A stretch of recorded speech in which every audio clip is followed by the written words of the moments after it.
Please welcome with me our first panelist, Dr. Sevier.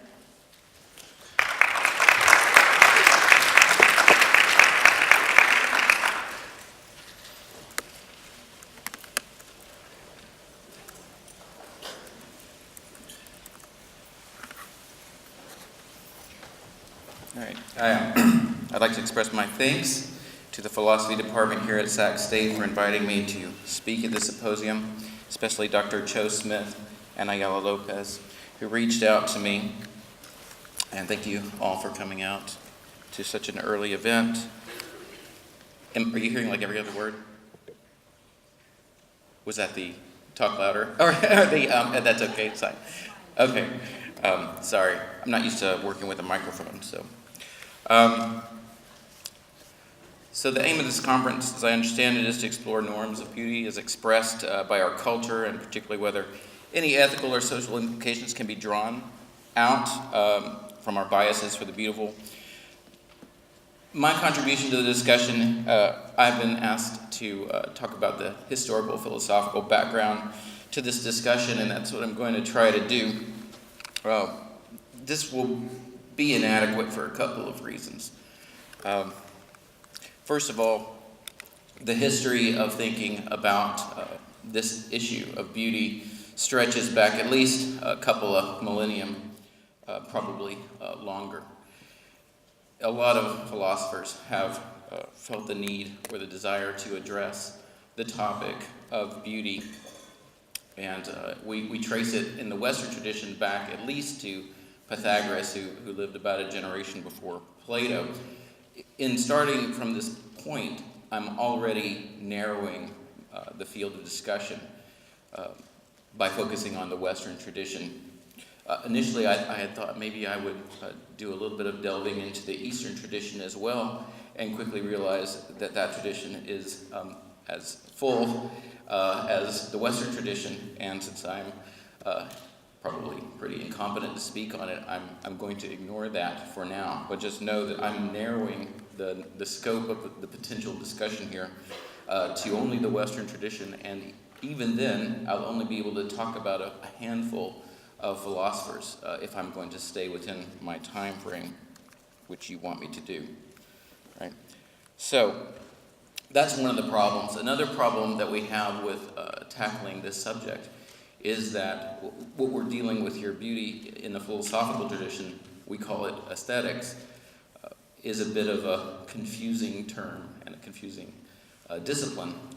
To hammer out what the actual scope of that discipline is, the term aesthetics itself was coined in the 18th century by Alexander Baumgarten, and primarily was his attempt to carve out a discipline that dealt with the science of sensation and sense perception. Right, and from that particular point,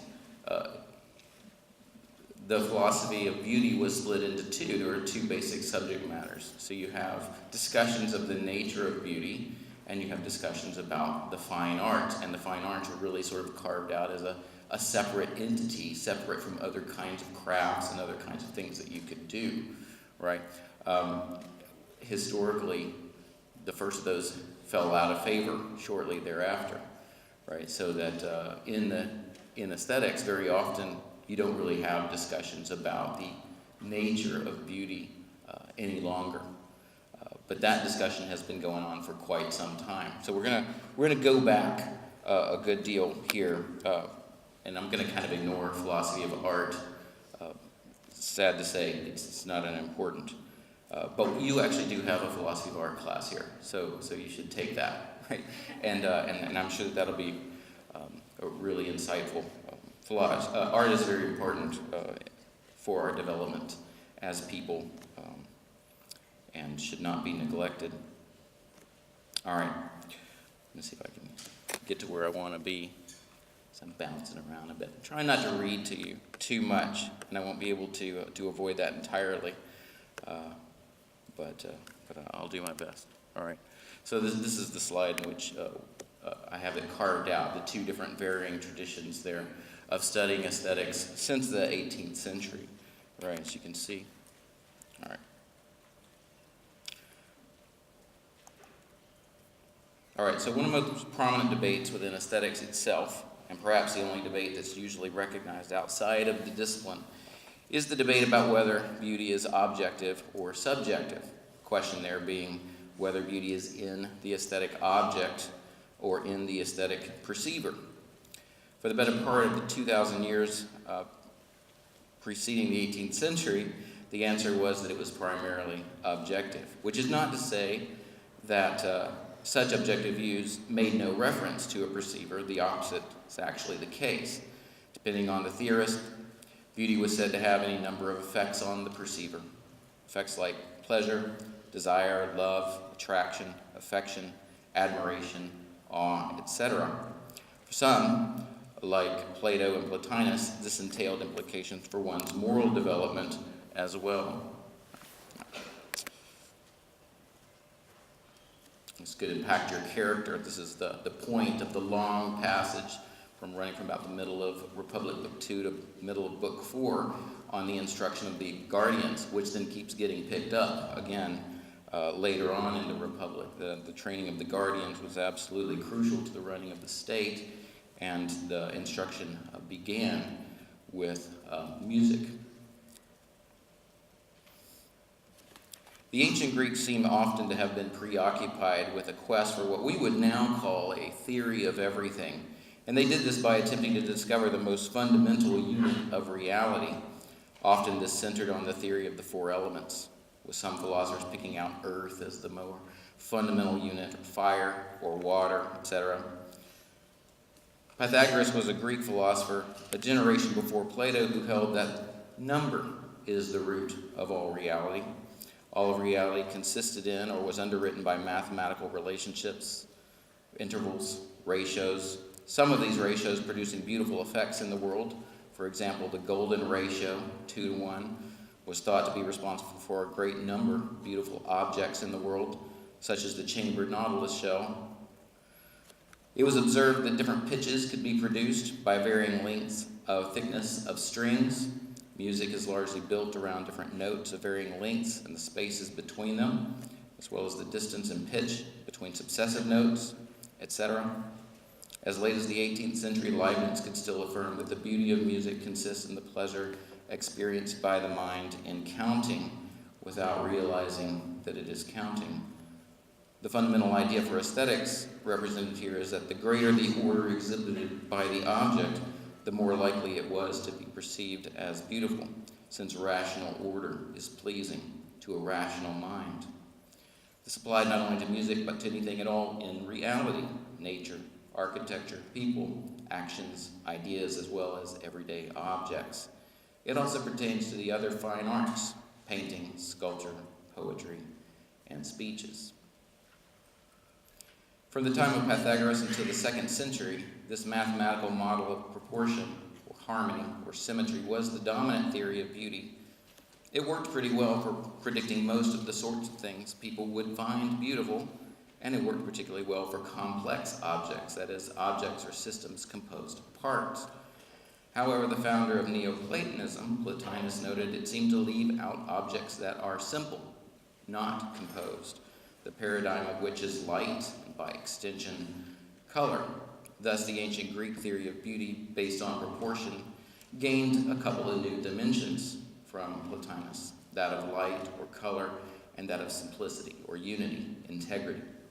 Together, these seem to capture most of what people found to be beautiful, since most objects in the world are either simples or complexes made of those simples. Plotinus also emphasized the rational nature of beauty, and especially that the term need not apply only to sensible things, though we usually start there, but ultimately to abstract entities such as mathematics, theories, arguments, souls, and God, anything with an intelligible structure. In many of these views, reality is ordered hierarchically, so that one sort of beauty can serve as a kind of gateway to another, often higher sort. We get such an account in Plato's Symposium, where Diotima tells a young Socrates about beauty itself, or the form of beauty.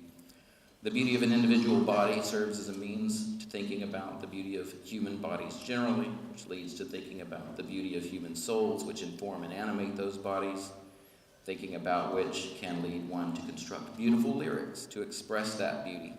This is the creative act, for one response to beauty is the desire to reproduce. The language in Plato is sexual, the Greek eros. Reflecting on the beauty of the words and their sentiments can lead one to thinking about the underlying beauty of all things, the form of beauty or beauty itself. And just like the form of the good, or the good itself in Plato, grasping beauty itself means one is now in a better position to adequately recognize beauty wherever it is found, since for him every beautiful thing is beautiful by participation in that form. It means having a greater openness to or awareness of the wide range of beauty in the world. This is the mature Platonic view.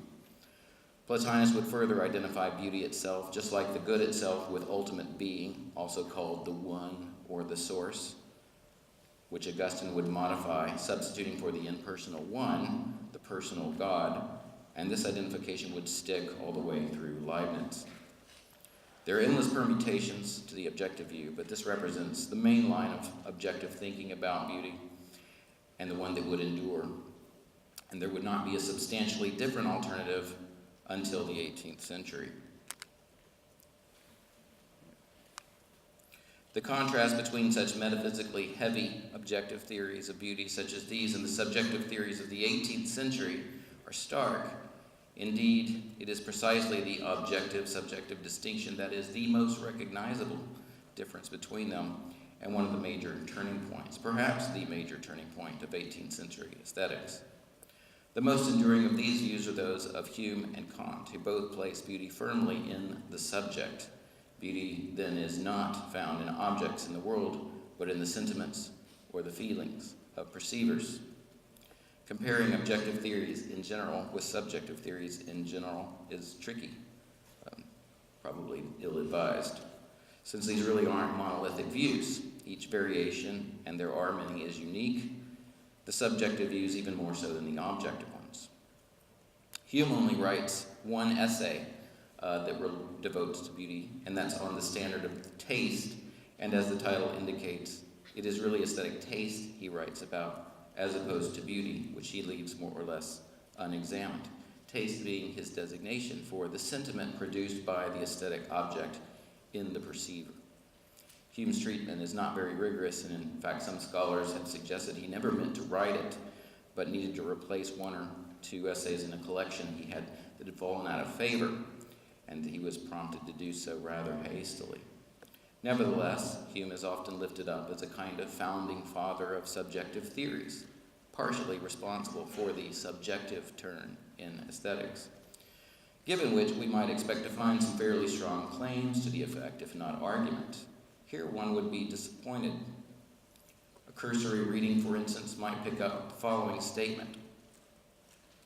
Quote, "Beauty is not only a quality in things themselves, it exists merely in the mind that contemplates them," unquote. And also, to look for what is really beautiful or really ugly is pointless, as trying to settle what is really sweet and what is really bitter, unquote. He does say this, of course, but we must pay close attention to the context. He began the paragraph in which these claims are made by indicating his intention to present a philosophical position that, if correct, cuts off all hope of success, of finding a standard of taste to govern aesthetic judgments. Since discovering such a standard or rule of taste is precisely his aim in the essay, we ought not take the previous claims as straightforward endorsements. There is, Hume claims, a very wide difference between judgment and sentiment, and all sentiment is right, because sentiment doesn't refer to anything beyond itself. Sentiment is how one reacts to aesthetic objects, or what he calls certain features of those objects. And sentiment is not rational, so cannot be wrong. Judgments, however, can be wrong, and Hume believes we can develop a standard of taste that will help us arrive at better aesthetic judgments, or at least verify how well we're doing. Such a standard is discovered, of course, empirically, by observing those who seem to have the best, that is, most sensitive or refined, aesthetic judgments. So in Hume's view, a person sees an aesthetic object and experiences a sentiment, that is, has a certain pleasurable feeling about it. A judgment is formed on the basis of the sentiment. But some judgments are better than others, because some people are more sensitive by nature to the relevant features of the aesthetic object that produce this right sentiment. They've been educated about those features, and they've had lots of practice. Those experts will react in the right way and form the right sort of judgment. The rest of us should tailor our reactions, at least our judgments, to those of the recognized experts. It should be stated that Hume, as was fairly common at the time, confined his discussion of aesthetics to fine art. It also should be noted that the subjective accounts of beauty offered in the 18th century all seem to be trying to make sense of a kind of antinomy regarding beauty. First, it is recognized that people often disagree about what is beautiful. Second, it seems intuitively true that some aesthetic opinions just are better than others. To paraphrase Hume, we might say that Bach is better than Bieber. And if you disagree, it means your taste is just really blunt, insensitive, untutored, and unrefined. Hume's view, as well as those of many other 18th century theorists, tend toward elitism, at least as far as the arts go. And for many of them, the arts are as far as they go. They do not typically address all of the proper extensions of beauty, and the ones they do address tend to be strictly sensory, in keeping with the new definition of the aesthetic science, confined in nature and persons. Intellectual beauty, moral beauty, divine beauty are largely ignored since they do not fit into the new definition. One thing common to both objective and subjective theories of beauty is in the effect on the perceiver. Virtually all aesthetic theories connect beauty or aesthetic judgment to pleasure. The big difference seems to be a matter of emphasis. According to objective views, pleasure is the effect of beauty. That is, a beautiful object causes pleasure in the perceiver. According to subjective views, pleasure is the origin of aesthetic judgment. That is, it is the sentiment, pleasure, that provides the justification for the aesthetic judgment. On the modern views, we identify beauty by observing our responses to objects. This is the empirical approach. If we respond with pleasure to an object, and if that object is not necessary to our survival or we have no special stake in it, then the pleasure is properly aesthetic. This is the notion of disinterest made famous by Kant. The idea is that my interest in the aesthetic object cannot have any practical aspect. Aesthetic pleasure must be divorced from any practical concerns. If I look at a painting and I want it because I'm thinking of how much money I can get from selling it, then I have a financial interest, and that interest is very practical, decidedly not aesthetic. In order for my interest, my pleasure in the object to count as aesthetic, it must be free of any other kinds of interest. This is why Kant emphasizes the importance of what he calls the free play of the imagination in aesthetic experience, a sentiment experienced apart from any concept. That experience is decidedly not cognitive, and this marks a radical departure from previous theories of beauty. The notion of disinterest becomes a bit of a problem for subjective theories. Just how disinterested does it have to be? Some scholars worry that such a view renders beauty passionless, and very often our experience of beauty is particularly passionate. It is notoriously difficult to try to offer a definition of disinterest that does not render aesthetic judgment rather stale. Almost all of the previous views included the notion of passion or desire or love as a component of the aesthetic experience. Plato's account, as mentioned before, is explicitly passionate. He very frequently uses the word eros to describe the response to beauty. Aquinas also states that beauty incites desire, though he means intellectual or rational desire, rather than sensual or physical desire. For many theorists after the Stoics, pleasure was always related to desire of some kind. The Stoic account of the emotions is fairly stripped down. There are two kinds of objects in the world, good and bad, and any object is either present or absent, that is, I either have it or I don't. Putting these four together across two axes, you get four basic emotions, to which all others could be reduced. If X is bad, when it is absent, it produces fear. When it is present, it produces pain or suffering. It's the emotional or mental kind of pain that they're primarily concerned with here. If X is good, when it is absent, it produces desire. When it is present, it produces pleasure. Thus, for any good thing, when it is something I do not have, it is something I naturally desire, since I desire the good. And when I get it, I experience pleasure. The desire is satisfied. Aquinas says the desire is quieted or calmed. So, for instance, if I am hungry, a banana on the other side of the room is desirable. And if I get up and go get it and begin to eat it, the desire I had for it begins to be replaced by the pleasure of having that hunger satiated. When I am full, and so am completely satisfied, lacking any further desire, continuing to eat it would actually begin to produce pain rather than pleasure. Now, hunger is a bodily desire, and bodily desires are the sorts of desires that are removed temporarily and replaced by pleasure in obtaining the object. You either have the one or the other, or some combination of them, as the natural desire is satisfied. What you don't have with bodily desires is the case where desire and pleasure coexist simultaneously without either diminishing. This can happen with intellectual or intelligible goods. This is why I can be very curious about some topic and so have a desire to learn more about it, begin to research it, and begin to experience the pleasure of increasing my knowledge or understanding of the subject without necessarily diminishing my desire for more.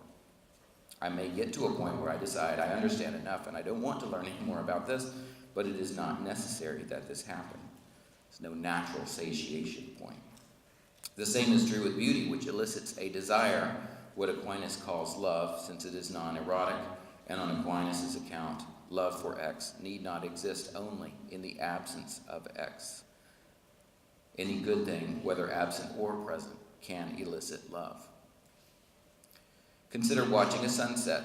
I see the sun setting, along with the darkening of the sky, moving from one shade of blue to another until it is black. The sight is a perceivable good. It is pleasant simply to look at. I want to keep watching it, want to continue to enjoy the pleasure of beholding the beauty of it.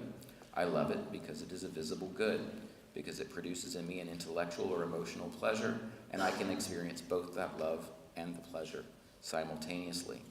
The love or desire isn't replaced by the pleasure.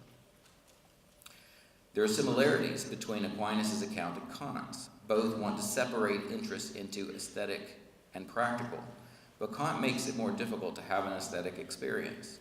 For Kant, if I see a magnificent creature in the woods, a deer say, and it looks beautiful to me, but I also think that it could be dinner, then my experience isn't aesthetic.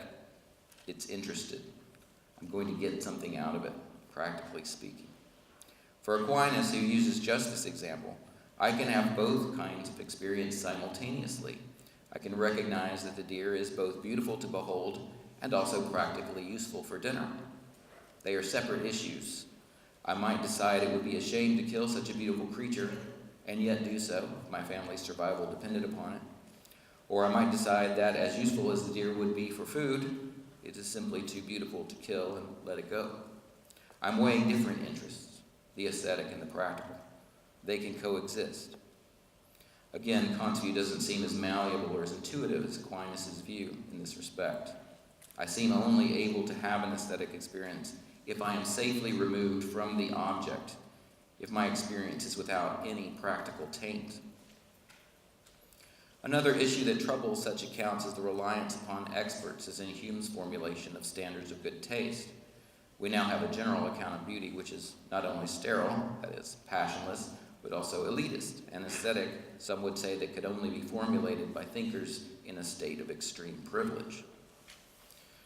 Furthermore, at the end of the day, if I accept the subjectivist claim that beauty is in the eye of the beholder, why should I accept the notion of an expert about aesthetic matters at all? Why accept the claim that someone else's aesthetic judgment is better than mine? Better on what basis? Hume claims it is popularly accepted that some people have better taste than others. That is, it's just our common experience. But if we accept the opinion of the masses as justification for elevating the taste of the expert, accepting that it really is better than the average lot of us, seems rather like an argument for popularity, which is fallacious. It may not be impossible, but it seems unlikely that we can solve the antinomy in Hume's manner. hierarchical ranking of aesthetic judgment seems hopelessly incompatible with aesthetic subjectivism. Kant has the same problem, since he also holds that aesthetic judgments are both subjective and at the same time universal. On his view, we should all have similar judgments, some outliers notwithstanding, because we all have the same cognitive categories through which we experience the world. It's grounded in our common rational nature. But that doesn't comport well with our everyday experience, as indicated by the first half of the antinomy, that we just do seem to differ. So the subjective views entail several problems that are not easily remedied. Here it is interesting, possibly instructive, to compare two views that are fairly close as far as their descriptions go, one objective and the other subjective. That is, the views of Aquinas and Hume. Writing about a half millennium before Hume, Aquinas is typically considered an objectivist about beauty.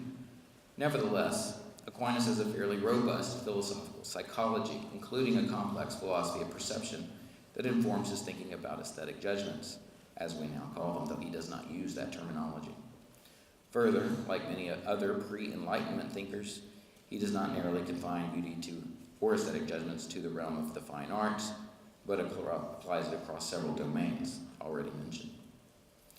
Aquinas retains most of the features of the objectivist accounts already described, giving a rather summary statement claiming that those things are called beautiful that please when seen. And already in this terse definition, we see several components of the aesthetic experience. First, there are the aesthetic objects themselves. Second, there is the cognitive component. The seeing reference here need not be taken to extend only to sensory sight, as is clear by many other references to beauty in Aquinas. It is a grasping, whether by the senses or by the mind, and even grasping by the senses usually entailed the mind in Aquinas' rational account. So Aquinas has it that even sensory perception involves cognition, unlike in Kant's account, where aesthetic sentiments are supposed to be formed without concepts. Lastly, there is the experience of pleasure, which is an effect of the aesthetic object upon the perceiver. Aquinas also enumerates some familiar objective features in the aesthetic objects that constitute beauty and produce that pleasurable effect: integrity or perfection, due proportion or harmony, and also clarity, which also has the connotation of intelligibility. Since these are features of objects, we could say, though Aquinas never does explicitly, that the objects are beautiful apart from human perception. Of course, a perceiver is required for an objective aesthetic experience to take place.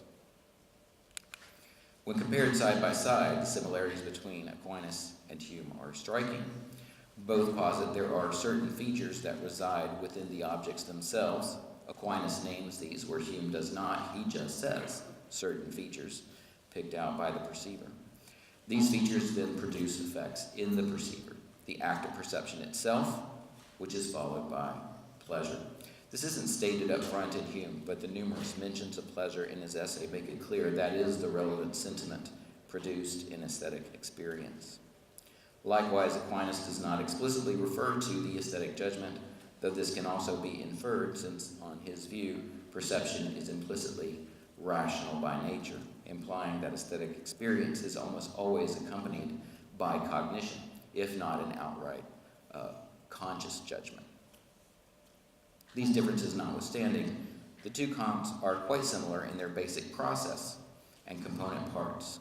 The primary difference is where each locates beauty itself, in the object for Aquinas and in the subject for Hume. Neither account is pure. They are both hybrids, involving both objective and subjective components. The fact that these accounts are so similar in the main details might warrant caution in placing too much emphasis on that subjective-objective distinction and those labels. In fact, these two are simply representative accounts. Across the field, hybrid models are the norm, and this makes intuitive sense. Any account which completely ignored the object itself or the mental state of the perceiver is bound to come across as missing something important. So does the division make any real difference? Maybe we should stop worrying so much about whether beauty is objective or subjective, since in all likelihood it is to some degree both. there's at least one consideration that indicates the difference may yet matter. After the subjective turn in aesthetics in the 18th century, philosophers by and large began to abandon the subject as a topic of serious debate. It wasn't long before their example was followed in the fine arts, where beauty, once the primary aesthetic value, first became suspect and eventually banished. Once considered of supreme value, beauty in general has since come to be treated as a trivial matter. This consequence is not insignificant. Over the past 50 years, a growing number of cultural observers have been calling attention to the negative impact of certain beauty norms that are imposed by society almost exclusively, until recently, upon women. These norms have been used to reduce women's intrinsic value as persons, repressing their vocational opportunities, as well as requiring them to put up with all kinds of crap in the workplace, to trivialize various kinds of abuses, verbal, physical, sexual, and to make them vulnerable to violence, which seems to be increasing. It has created a pervasive sense of dissatisfaction or something stronger regarding their bodies, which has been relentlessly deployed by the media of all sorts to induce women to spend large quantities of their personal reservoirs of time, energy, and material wealth, not to mention undergoing painful bodily alterations in a vain attempt to assuage that dissatisfaction, which the media continues to feed. The consequences on both physical and mental health have been staggering, and the numbers show no sign of slowing. In fact, not only are these negative consequences on the rise among women and ever younger girls, but there are indications that some of these are beginning to spread to men. The inequality may be diminishing slightly, but it's going in the wrong direction. These all seem to me to be clear cases of real evils in the world. It is becoming clearer that what we think about beauty, what we say about it, what we do with it, how we use it, is anything but insignificant or trivial. There's a natural instinct to address the problem by simply getting rid of the concept. Beauty may be treated like a cancer that needs to be cut out in order to prevent any more damage to the patient. I think this move would be hasty and regrettable. Beauty, as observed, is not trivial. It is important, individually and culturally. Beauty inspires people. It brings them tremendous pleasure. It motivates humans to explore and to create.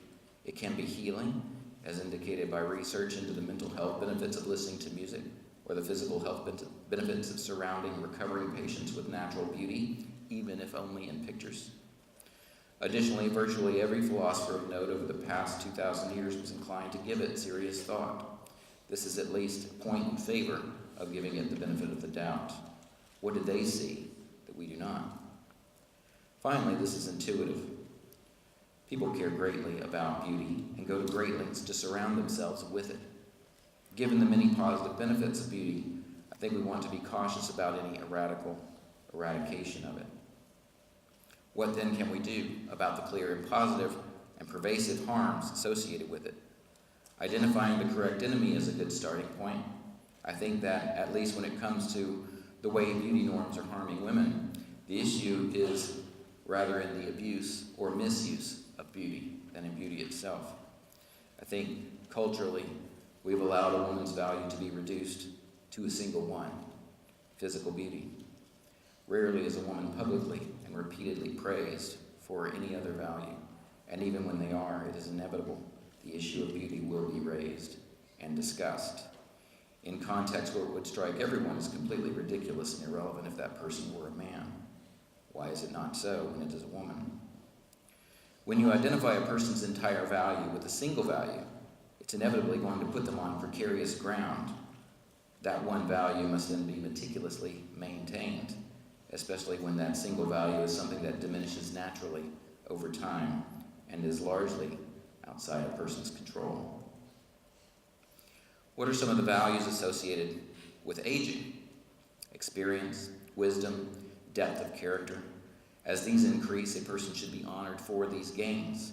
In men, by and large, they are. But very often when it comes to the aging of women, all that is acknowledged is the diminishing of outward beauty, the preservation of which is both a losing battle and of negligible value by comparison with the others. Is that where we really want mature women investing the bulk of their time and energy, when there's such a great need in our culture for mature guidance of the youth? If you pay attention to our cultural cues, the answer seems to be a resounding yes, and it's a horrible answer. The trend in our culture in general for the past few decades to elevate the status of adolescence and immaturity. Most of our movies and our music have pitched for the younger demographics, the elevation of youthful beauty being only one manifestation of this, and the obsolescence of every aspect of maturity. I don't know what can be done about the broader trend, but I certainly think the reductionist trend regarding female value should be rejected and resisted. It would go a long way if more broadly humanist values were taught and encouraged. Historically, the provenance of the humanities, which are also under attack in the academy today, again, like beauty, largely because of perceived triviality or irrelevance. What is needed is serious philosophical thinking about the nature of beauty and the roles it plays in the world, in our culture, and our future. For that, we need more philosophers willing to devote serious attention to the questions of beauty. A symposium like this is a good place to start. For far too long, aesthetics has been one of the most ignored areas in academic philosophy, and for a good practical reason. It's hard to go on the job market with an AOS in aesthetics. Take it from me, I know. Unless you have a strong background in art history, so that you can position yourself to teach philosophy of art, or even art history, or appreciation, there's very little demand for it. As a consequence, the battles being fought over beauty norms have largely been waged outside of philosophy departments. It's researchers in gender studies, sociology, journalism, and English that are engaged in the debate, a debate that surely could only be helped by a resurgence of serious philosophical attention. But our present situation does not do much to encourage progress in this area. We seem to have reached a dead end.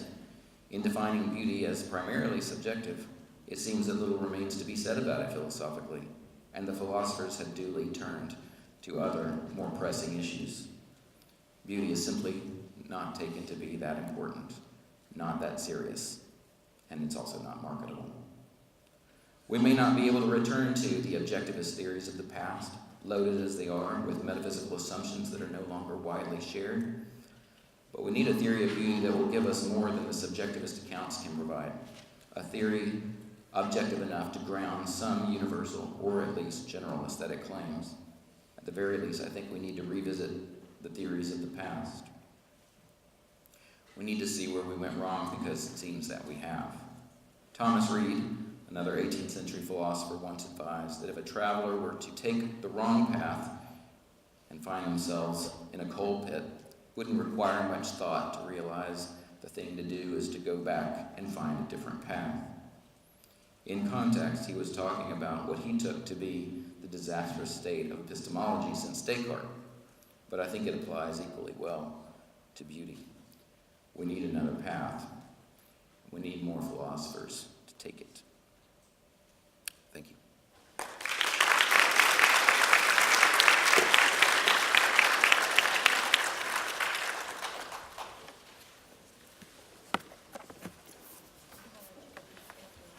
Okay. All right.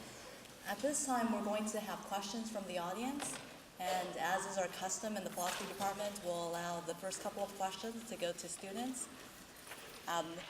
Dr. Sevier will field the questions, and Dr. Ayala Lopez and I will have microphones in hand.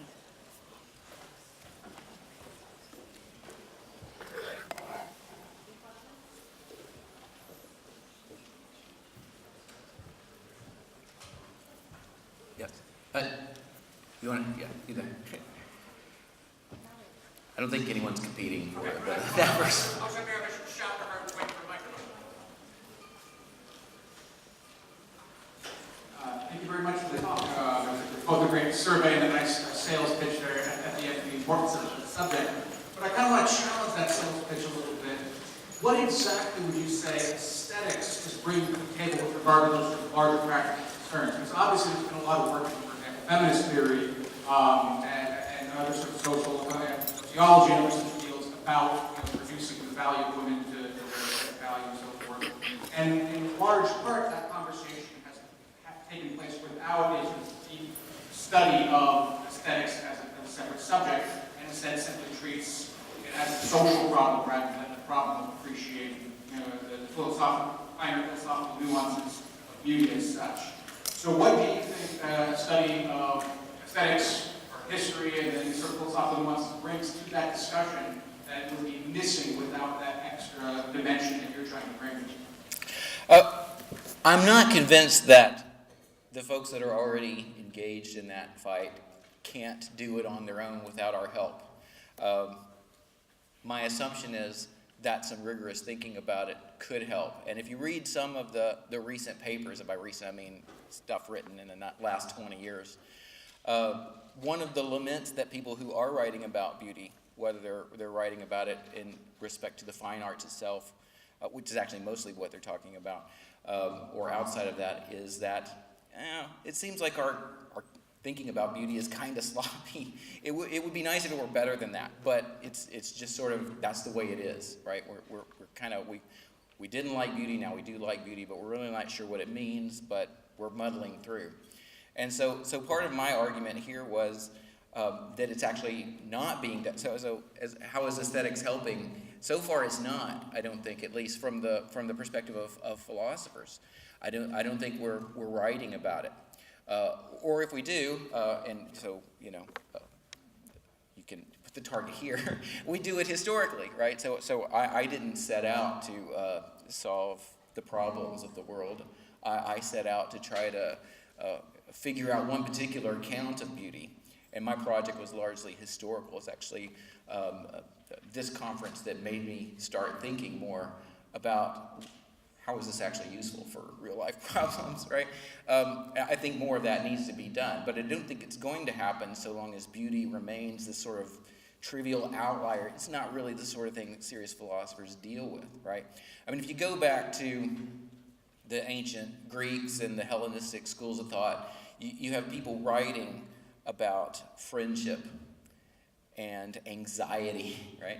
And beauty and love, and these are things that normal people care about, that philosophers by and large seem to just ignore, right? And I don't know what all of the issues are. A lot of it has to do with the way academic philosophy is set up and the compartmentalization of the various disciplines and whatnot. But some of these things are just not taken on by philosophers. And it's a shame because we're supposed to be trained in thinking through issues really analytically and rigorously, and just pursuing it till we get a good answer, and sort of making all those distinctions that are necessary so we don't use too blunt of an instrument when we're trying to solve these problems. It's just not happening. And I don't know that all of the problems are traced back to the 18th century aestheticians. But that does seem to be where the big precipice is, right? You've got this massive quantity of people who are discussing these issues, and then after the subjective turn, just this big drop-off. Now, historically, it's not that big of a deal, all right? It's only been about, 400 years. I mean, if you go through the Middle Ages, there are big time blocks where nothing much is happening. But it's not that nothing much was happening because people didn't care about beauty, is that not very many people were literate in writing, right? So, but if you look at the few people that were writing, they were also writing about beauty. So the percentage is still high in terms of people that were doing serious philosophical work. They were talking about beauty. So this is kind of a weird era that we're in, where lots and lots of philosophical thinking is being done, but beauty is being ignored. I don't know if I answered all your questions there. I could follow up and make sure everyone has a chance to talk, or maybe I can follow up.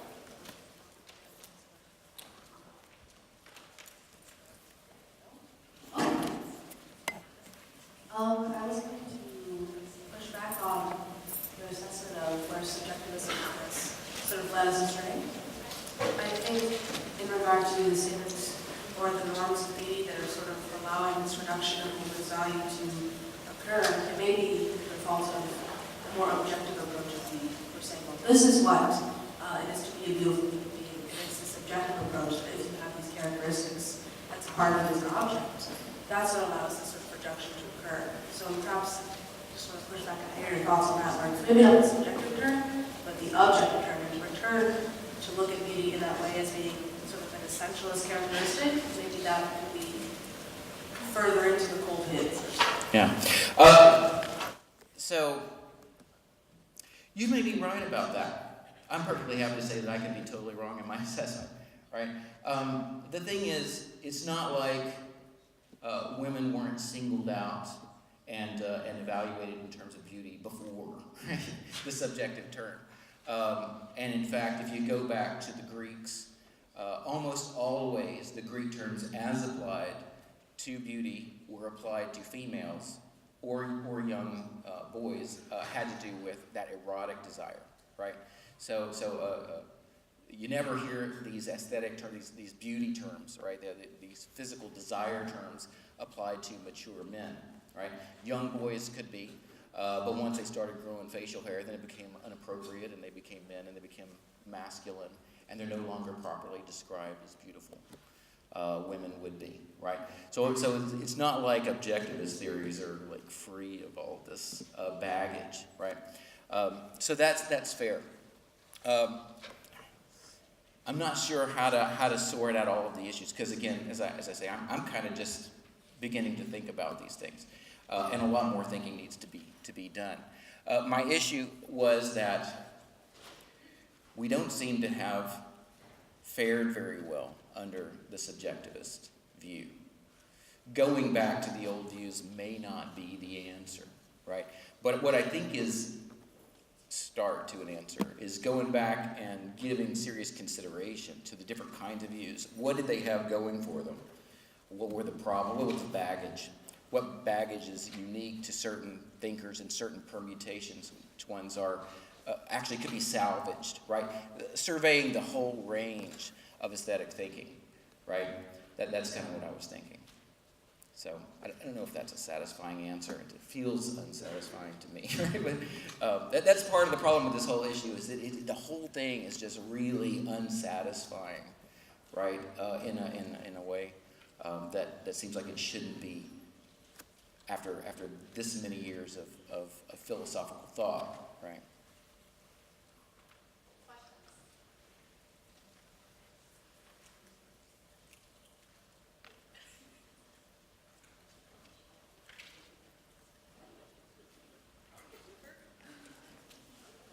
Yes.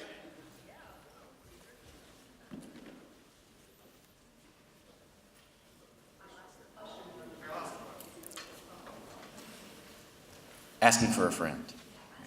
It was regarding Hume as a purely subjective sort of case, where it's, you mentioned like the argument of popularity, where you have these experts, and if you take sort of version sitting this exemplar, then because it's so popular, we're trying to change our sort of judgments with regard to that. He was questioning whether he would be considered really subjective in that view, because of those some features. And he presented it as a hybrid, not a purely subjective view. Right. And I'm wondering if you think perhaps we need a hybrid when it comes to maybe a normal beauty, where there's some physical features, but also that maybe some subjective evaluations. And when you do make these evaluations, can there ever be sort of purely dispassionate, I guess, especially when it comes to people? Yeah. So I do think that any successful account is going to have to be a hybrid. I think that the problem with making beauty out to be completely subjective would render it completely meaningless, vacuous, right? But I don't really think anybody does that, right? It's kind of an extreme. And I take it that Hume is more of a subjectivist than an objectivist, but he does ground the experience in some object that's out there, and it's got these features that if you're responding properly, you're going to have this response to it. You're going to make this kind of a judgment, right? I do think he's going to have both, though. You can't leave the perceiver out, right? We're involved in this, right? Whether we like it or not. This is a human issue, right? But I do think that some objectivity is necessary to keep it from becoming totally solipsistic. I can't remember if I answered all parts of your question. I suspect I didn't. Sorry. There's another question right here. Yes. Okay, yes. So, at the end of your presentation, you made a comment that beauty isn't remarkable, that no one is, wanting to hire someone whose skills are solely in beauty. However, as I was thinking about that comment, I thought to myself, well, every commercial you see on TV has beautiful people in it, right? All of your movies have beautiful people in them, and so on and so forth. And so I felt that in hearing that, it seems to me that actually we should be able to make the exact opposite statement, which is that no, we focus in, especially even in philosophy, on these concepts and topics of what beauty is and try to understand it further and to move away from these theories that we've had in the past and build something that is better and new for our modern day, right? That seems like you could then take that and apply that in the movies, in advertising, everywhere else, but having all of that, what's the word I'm looking for, to be organized ideologically along what beauty is as thought, right? As structured thought. What is this? What is that? That would be a remarkable skill. Anyone can apply that towards movies, advertisements, so on and so forth. So just want to get your reaction on how can we move the discussion towards, we can apply this now and have it be a marketable skill. So then that way, right, if we do decide, I want to learn art history and art and philosophy of art, and say, I want to teach philosophy of art. I think it seems like in your case, you've got a very marketable skill. Now, I'm going to go work with this big company. I'm going to program exactly the way to do it. I'm going to make a lot of money in the process. Seems like you can do that. Yeah. So the problem mainly, I think, is I wasn't very precise when I said I wasn't as clear as I could be. So when I was saying that beauty isn't marketable, I primarily meant it as a philosophical enterprise, meaning that if one makes the subject of one's academic research project beauty, there's not a lot of people out there looking for that. Right? There's not a lot of hiring committees going, well, we really need to find someone who's working in beauty, because that's where it's at right now. It absolutely is where it's at in marketing, right? What I think this is an example of is the fact that our culture at large has tapped into something that's extremely important to people. And this is one of those areas where philosophy just doesn't seem to track, right? There's all of this stuff going on. Beauty is being used in all kinds of various ways, and because it does matter to people. But we're not mirroring that in our academic pursuits, except in the one sort of little house of philosophy of art. Which is why what I'm saying is the focus. So when I was saying emphasis on beauty, I meant the philosophical emphasis, right? That you could have a philosophical understanding and work that out. That could also be applicable. So right now, right, correct. In philosophy, it's not philosophers who are leading the discussion, right? It's mostly beauty experts and advertising experts and those people who are leading these discussions about what beauty is, right? Right. And what we, the whole purpose, right, very much of this symposium is to take notice of how these standards have had negative and harmful effects on women, right? So, and that is very much a philosophical pursuit, right? And one that is very closely tied to beauty. And it seems that in the current climate, a philosophical enterprise into what beauty is and how it relates with how we regard women, sort of how you brought it in towards the end of your presentation there, that's going to be marketable as a philosophical enterprise in concerning what beauty is, moving forward into how we use life, journalism, advertising, and so on. Because right now, there's not necessarily always the greatest ethical restraints on those various enterprises. But that's not to say that in the future, we might not see other changes that would have requirements to say, okay, well, did you take notice of who your audience is going to be, and are you properly addressing their views on what various things are, right? Which we've seen now more today, right? But moving into the future, you're going to need people who have real skill in doing that, and those people can be philosophers, without a doubt, right? Yeah, no, I think that our culture is kind of right now for this to happen. It has to be conceived in the right sort of way. People have to begin to connect up a philosophical interest in beauty with all of these sort of social ills, right? And the social ills are coming to the popular consciousness slowly, right? I mean, some people have been working on this for 50 years, right? But it's just now starting to build some kind of momentum. It's still not really widespread, but it's you know, the trend is moving that way. So maybe philosophy can get on the bandwagon and say, hey, look, this is something that obviously is a really big issue in our society. There's a lot to be done. Philosophers can do that, you know, and just sort of approach it from this practical perspective. This is something we need to do. We need to get engaged. It just hasn't been there for a while. Trying to get into aesthetics as a young philosopher is ill-advised, right? How many, you know, mentors told me, like, you're shooting yourself in the foot, right? Marrying the two interests that I have, medieval philosophy and aesthetics, right? That's possibly two least marketable areas of philosophy, and merging them into the nadir of employability, right? And yet, miraculously, I did get a job, but it was by no means guaranteed, and it seemed like I was setting myself up for certain failure. But I was interested in it, and I wasn't going to, you know, go into something simply because I might have a better chance of getting a job, because nobody can predict the future. You don't know how the market's going to change, right? Even if you go into that really hot area of philosophy, the market can be totally saturated in the next few years. When you go into the market, nobody wants those people anymore, right? So I'm kind of trying to make a plea, and hopefully, because again, I think I haven't done a great job of presenting this, but I want to try to at least encourage a few people to have an interest spark and think, hey, this is an area where some good could be done, right? Not just something that I'm particularly interested in, but this has actual practical application in the real world. I just feel good, really get involved in real social issues and make a difference using the skills of a trained philosopher. So I'm kind of making a plea there for the next generation of philosophers. This is an area that could be.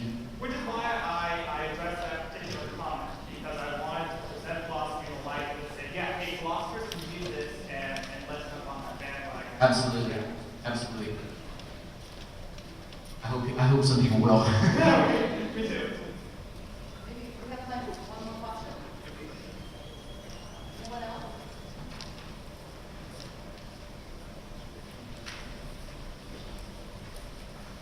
Okay, will you all think with me, Dr. Sevier, for